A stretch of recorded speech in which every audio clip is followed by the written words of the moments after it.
Por que será que aquilo que é diferente incomoda tanto, não? Crianças portadoras de autismo travam uma luta diária, não só contra as suas próprias limitações, mas também contra o preconceito da sociedade. A gente precisa falar disso. Você vai conhecer agora a trajetória de famílias que encontraram forças para vencer as dificuldades e para provar que crianças autistas são capazes de muito mais do que se imagina. Discriminação. De chegar num mercado, ele querer abraçar a pessoa empurrar ele. Bullying. Eu queria fazer uma coisa e eu não conseguia, e depois fiquei bravo. Daí as pessoas riam de você? Algumas vezes sim. Rejeição. Eu perguntei se o Bento era bem-vindo na escola dela e ela não me respondeu. E até violência. De falar que era birra, que eu teria que até bater para melhorar. Pessoas que possuem algum tipo de deficiência sofrem muito preconceito. E no caso do transtorno do espectro autista, conhecido popularmente como autismo, não é diferente. No começo do mês, em Goiânia, a consultora de recursos humanos, Juliana Medeiros, denunciou uma escola particular que se negou a continuar com a matrícula de seu filho, porque ele possui autismo. Era o primeiro dia de aula de Bento. Eu deixei às 7h30 no portão e fui trabalhar. Por volta de 9 horas, o meu telefone começou a tocar muito. Era a diretora da escola me questionando da condição do Bento. E eu senti um ar muito arrogante na voz dela. Depois disso, a mãe tentou agendar uma reunião com a diretora e dona da escola.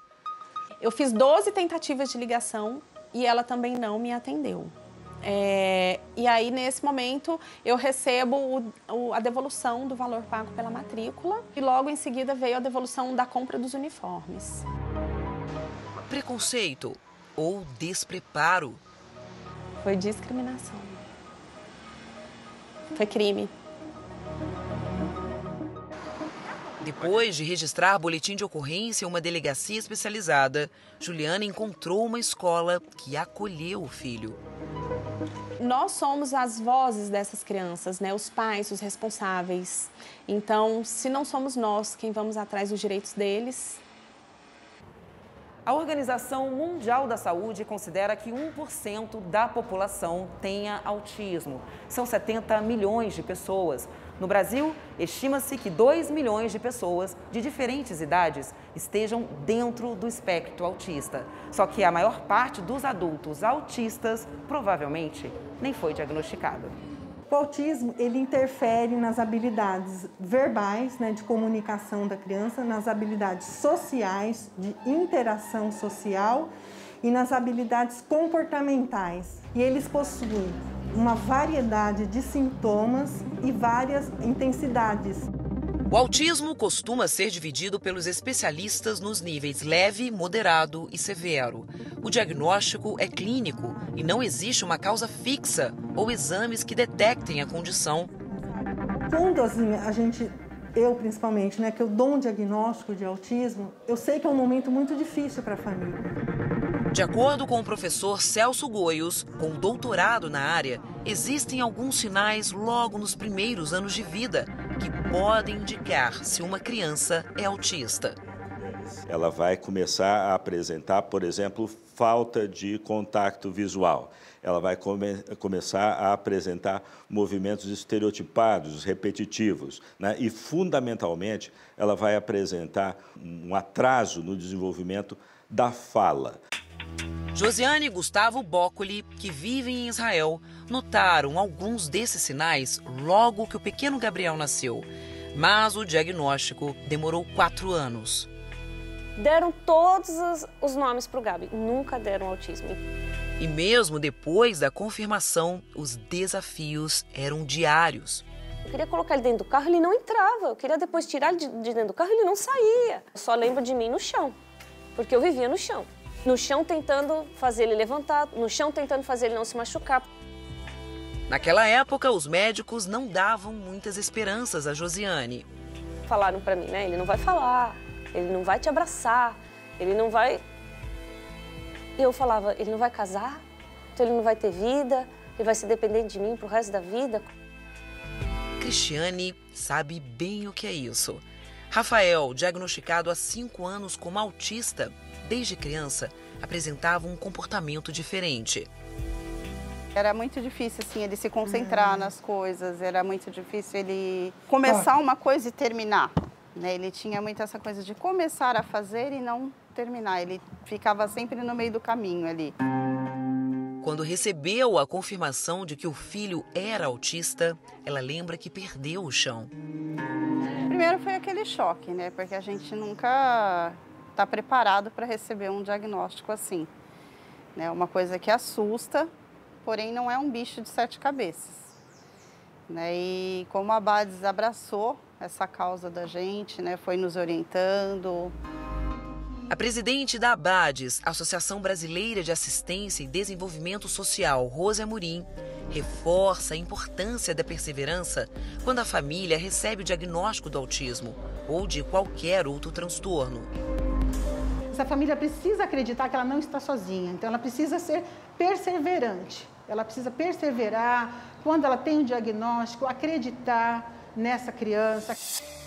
A Abades, antiga Sociedade Pestalozzi, instituição sem fins lucrativos que atende pessoas com deficiência intelectual e autismo há 69 anos, tem desempenhado o papel primordial para a redução de riscos e da vulnerabilidade social de crianças, adolescentes e adultos. Essa criança, mesmo com deficiência, ela tem muitas potencialidades e aqui ela é levada a exercitar isso.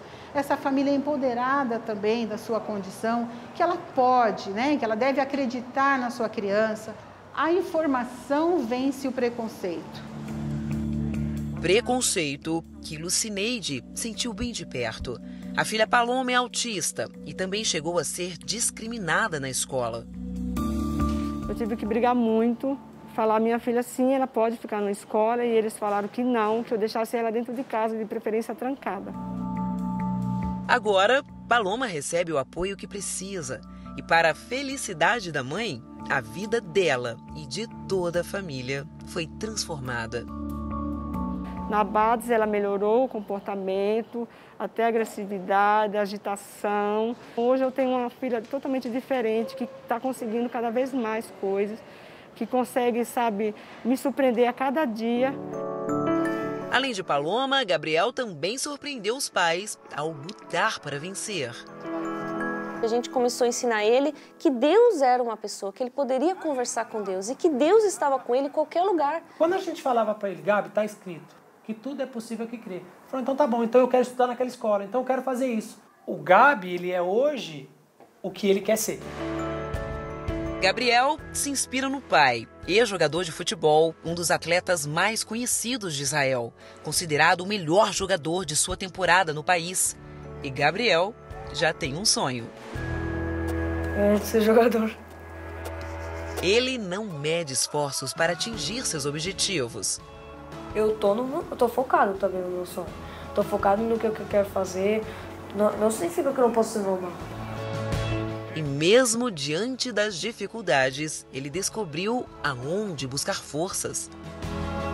E ele entrava no banheiro, fechava a porta e ele começava, meu Deus, me ajuda, eu não quero estressar, meu Deus, me ajuda a acalmar. Fé ajuda ele nisso, a se controlar. Qualidades que são compartilhadas por outras crianças autistas.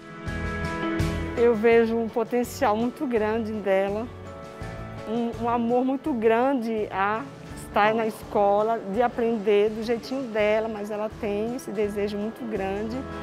Eles fazem a gente enxergar o mundo de outra forma. E a gente consegue enxergar mais o outro. A gente não vive só olhando pra gente, a gente consegue enxergar o outro. Para a família Boccoli, o que poderia ser um problema acabou se transformando em superação. Contrariando as previsões médicas iniciais, Gabriel venceu todas as barreiras do autismo e do preconceito. A gente se apegava aonde? Nessa fé, da palavra de Deus que diz que ele vai mudar. Todas as crianças podem se desenvolver muito. E quando você quer, você tenta com tudo para conseguir.